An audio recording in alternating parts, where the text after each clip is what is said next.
Good morning friends, welcome to my YouTube channel. पिछले videos में मैंने बताया था कि मैं कुछ दिन में कुछ सितंबर से कोई नई सीरीज़ को लेकर आ रही हूँ। तो उस बारे में मैं थोड़ा बात करना चाहती हूँ। पिछले वीडियोस और इस वीडियोस में मेरा बहुत ही लंबा गैप हो गया, 15 दिन का लगभग।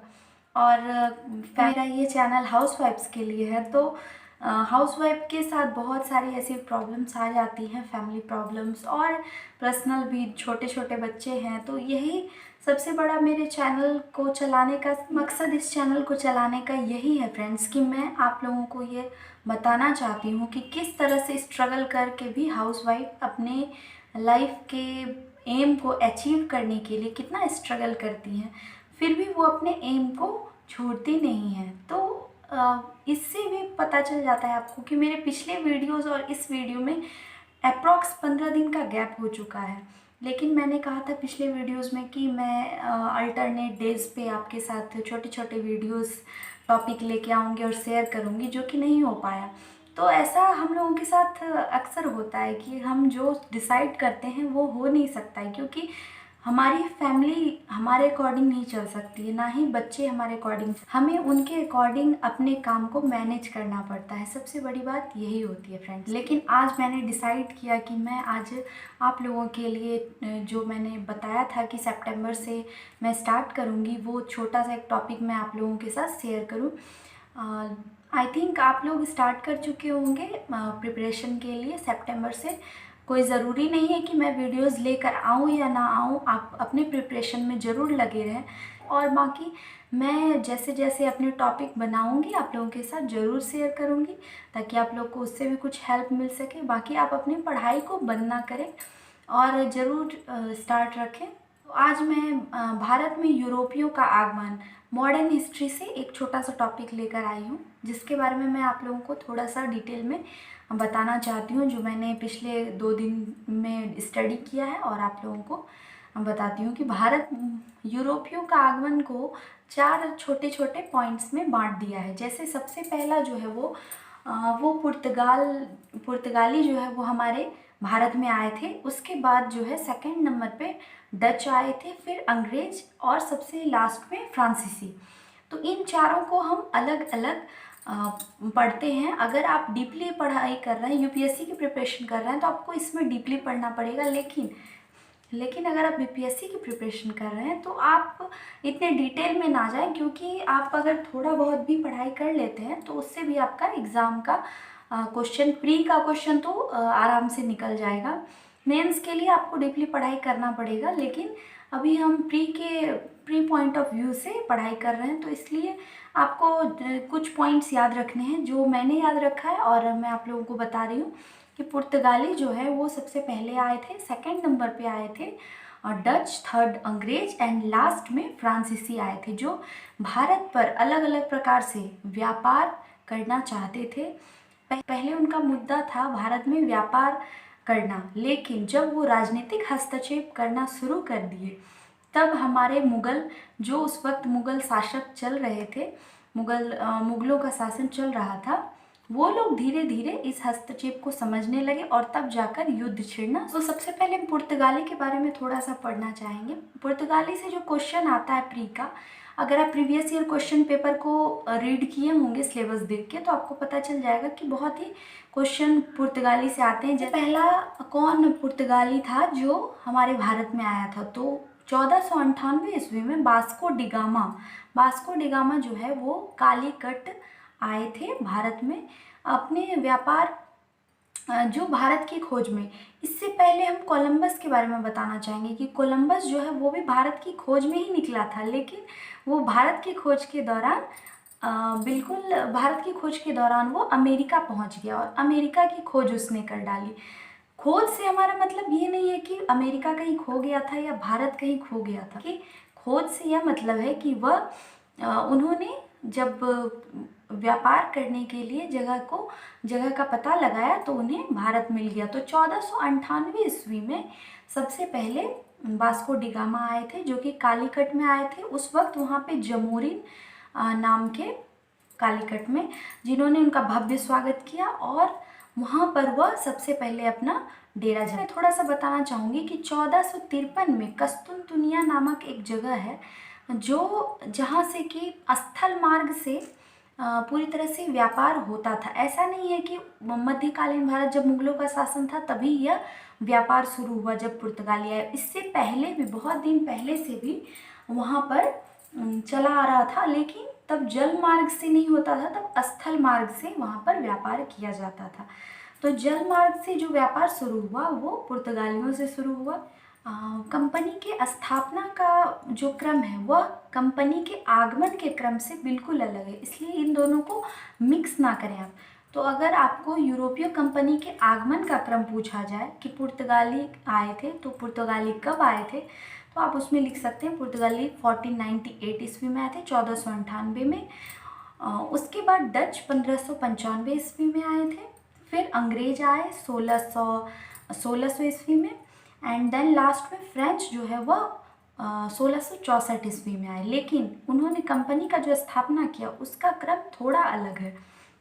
तो पुर्तगाली का तो 1498 ईस्वी में कोचीन में हुआ था। 1503 ईस्वी में कोचीन में स्थापना की। अंग्रेज जो है वह 1600 ईस्वी में अंग्रेज का हुआ आगमन, लेकिन स्थापना जो है वो 1608 ईस्वी में सूरत में हुई। और डच जो है वह 1602 ईस्वी में आए और फ्रेंच जो है वो 1664 ईस्वी में। तो 1664 ईस्वी की 1668 ईस्वी में यानी कि आए और उसके 4 साल बाद उन्होंने स्थापना किया। जैसे आगमन, यूरोपियों का आगमन और उनके स्थापना का क्रम आप याद कर सकते हैं। और एक क्वेश्चन जो है वो पुर्तगाली से आता है जिसे आप ज़रूर याद करेंगे कि पुर्तगाल में किनके नेतृत्व में वहाँ से यूरोपियों पुर्तगालियों का आगमन हुआ था। तो प्रिंस हेनरी, इनका नाम आप ज़रूर याद रखेंगे। प्रिंस हेनरी के नेतृत्व में पुर्तगालियों का। पुर्तगाली के जो प्रथम वायसराय थे जो भारत आए थे उनका नाम भी क्वेश्चन में आता है कि कौन से प्रथम वायसराय थे। तो अल्मीडा याद, अल्मीडा जो है वो प्रथम वायसराय थे पुर्तगाली। वो जो है उनसे एक और क्वेश्चन उठता है कि उन्होंने कौन सी पॉलिसी चलाई थी। तो ब्लू वाटर पॉलिसी, उन्होंने ब्लू वाटर पॉलिसी को स्टार्ट किया था। उसके बाद जो वायसराय है, सेकंड वायसराय, वो है अल्बुकर्क। दूसरा वायसराय पुर्तगालियों में जो आता है वो अल्बुकर्क नाम है उनका। इसे भी आप याद करें कि वो उन्हें पुर्तगालियों का वास्तविक संस्थापक भारत में कहा गया था। उन्होंने अपनी राजधानी कोचीन को बनाया था। आगे बढ़ते हैं 1510 ईस्वी में। तो पुर्तगालियों ने गोवा पे कब्जा किया था, जिस पर उस वक्त आदिल शाह जो कि मिर्ज़ापुर के शासक थे, आदिल शाह, उनका कब्जा था गोवा पर। तो पुर्तगालियों ने आके 1510 ईस्वी में अपना कब्जा जमा लिया और मिर्ज़ापुर के शासक आदिल शाह से छीनकर गोवा को अपने अल्बुकर्क के नेतृत्व में हुआ। और अल्बुकर्क के बारे में एक और बात है, जो एक विवाह नीति उन्होंने चलाई थी। एक विवाह नीति किसने अपनाई थी? तो अल्बुकर्क के बारे में आप याद रखेंगे। तो एक विवाह नीति से उनका ऐसा मानना था कि अगर पुर्तगालियों के साथ भारत की महिलाओं का, भारत की लड़कियों का विवाह करवा दिया जाएगा तो इससे एक नया संबंध होगा और संबंध बनने से व्यापार हमारा बढ़ेगा। इसलिए अल्बुकर्क ने एक विवाह नीति अपनाई थी। और सबसे लास्ट जो वायसराय हैं पुर्तगालियों में, तीसरे वायसराय, वो है नीनो डी कून्हा। ये नाम याद रखना है आपको, नीनो डी कून्हा। ये तीसरे जिन्होंने गोवा को अपनी राजधानी ही बना ली। गोवा को ही नहीं, यहाँ तक कि 1535 में दीव को और 1539 में दमन को, इस तरह दमन और दीव को भी उन्होंने अपने क्षेत्र में शामिल कर लिया था। क्षेत्र में शामिल या फिर आप कह सकते हैं अपने कब्जे में ले लिया था। और पुर्तगालियों के समय में प्रिंटिंग प्रेस भी पुर्तगालियों के समय में ही आया था हमारे। तो उन्हें प्रिंटिंग प्रेस का जनक भी कहा जाता है। तो इस तरह से हम कुछ पॉइंट्स पुर्तगाली के बारे में जाने। एक बार मैं शुरू से फिर से बताना चाहूँगी कि पुर्तगाली सबसे पहले आए, फिर डच आए, फिर हमारे भारत में अंग्रेज़ों ने कब्जा जमाया और सबसे आखिरी में फ्रांसीसी ने। लेकिन स्थापना का क्रम थोड़ा अलग है। सबसे पहले पुर्तगाली ने अपना स्थापना किया, फिर अंग्रेज़ों ने, फिर डच ने और सबसे आखिरी में फ्रांसीसी ने। तो इन लोगों का कंपनी का, इनके स्थापना के, कंपनियों के स्थापना का नाम ईस्ट इंडिया कंपनी इस तरह से पड़ा। अंग्रेज east India company, Dutch east India company, इस तरह से उन लोगों ने स्थापना किया। और कुछ पॉइंट्स है। सबसे पहले जो प्रथम वायसराय कौन थे, तो अल्मीडा हैं। फिर अल्बुकर्क आए, और अल्मीडा ने कौन सा पॉलिसी चलाया, तो ब्लू वाटर पॉलिसी। अल्बुकर्क ने कौन सी नीति अपनाई, तो विवाह नीति। और नीनो डी कुन्हा ने, तीसरे वायसराय ने उन्होंने कौन कौन से जगह पे अपना कब्जा जमाया, राजधानी बनाया गोवा को, और दमन दीव को शामिल कर कब्जे में ले लिया। इस तरह से छोटे छोटे पॉइंट्स फ्रेंड्स मैंने भी बनाए हैं। थोड़ा मैं डच के बारे में इस वीडियो में बता देना चाहती हूँ।